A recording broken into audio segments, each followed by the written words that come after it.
everyone, I'm Patty Smith. I work at the Bonnievale Environmental Education Center. I'm here to welcome you to the next installment of a Naturalist Notebook.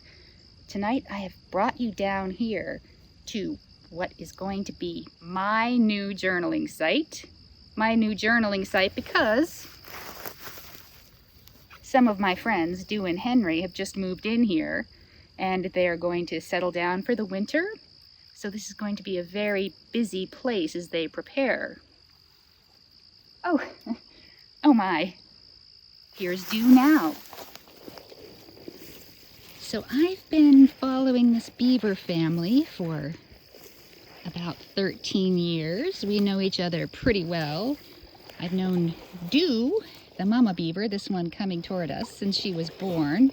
And behind her, her mate, Henry, I have known for a while too. Oh, hi guys. Hi guys. Today I brought them something that doesn't grow near their pond. Some aspen twigs, a favorite food of beavers. We'll see what they do with that.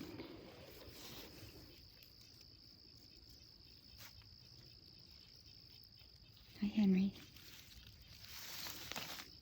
Hi Dew.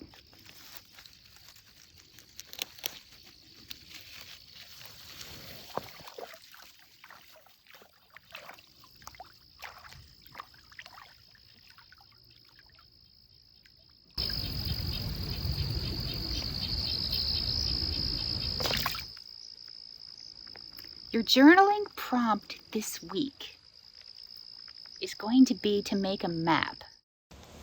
Maps use symbols to say something about a space. I made this map to track the movements of the beavers I was studying over a 4-year period. These beavers typically relocate at least once a year, so this map tells a story of change over time. I've given each of the ponds a name and noted when the beavers were there and which of the beavers were there. Dew was born at the Spoils in 2011. I included this map in a book I wrote about the beavers and hope it helped the readers picture the places I described. Some of you may be mapping a study site and will be measuring it and placing elements on your map precisely. That's important for any maps where distance and scale are important. However, a map of your journaling site might include a larger area and whatever you think is interesting or important. This map, as you can see, is not to scale, which means it's not an accurate representation of space. And that can be just fine depending on the purpose of your map. A map forces you to take a bird's eye view of a place and think about the way the different elements, the physical and the living things, interact. This spring, Dew lived just downstream a ways, and so I made a map of that site that I'll show you. And I learned a few tricks about map making at the time. Before you start your map, find your site on a satellite photo. This can help you frame your map and decide which area you want to include. We are right here. The beavers have been active upstream and down, and I think I want to make a map of this entire area so I can show where I find them on different evenings and record what they're doing where. This satellite photo allows me to better picture the turns of the brook and the distances involved. What it doesn't show is the pond where we are, since the beavers just made it. You'll want to pick out a couple of landmarks to act as reference points and help you place other features on the map. I'm going to mark the course of the stream and the locations of the beaver dams.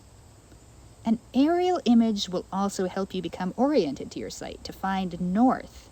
This can help you describe the location of things you see or hear in your notes, for example, south of the dam or west of the lodge, and see how your site fits into the larger landscape. You might even find yourself feeling more rooted on planet Earth. Decide what you want to illustrate. This is a beaver treasure map. I've included the features that are important to beavers, like the pond, the dam, the beaver lodge, and the location of different bank lodges. Then you need to come up with a symbol for the things you'll include on your map. Well, you can use all kinds of symbols to make a map, like these arrows that show where the beavers' bank lodges are. I'm going to encourage you to try to come up with symbols that represent your map features as seen from above. Symbols should be easy to draw and distinct from each other. So on my map, I have these fir trees, look a little bit like what I imagine they look like from above, with little branches sticking out evenly around the sides.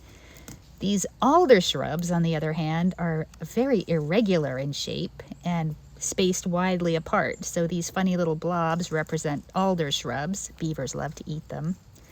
And I made this little beaver lodge symbol, and the dam looks like sticks just pointing downstream.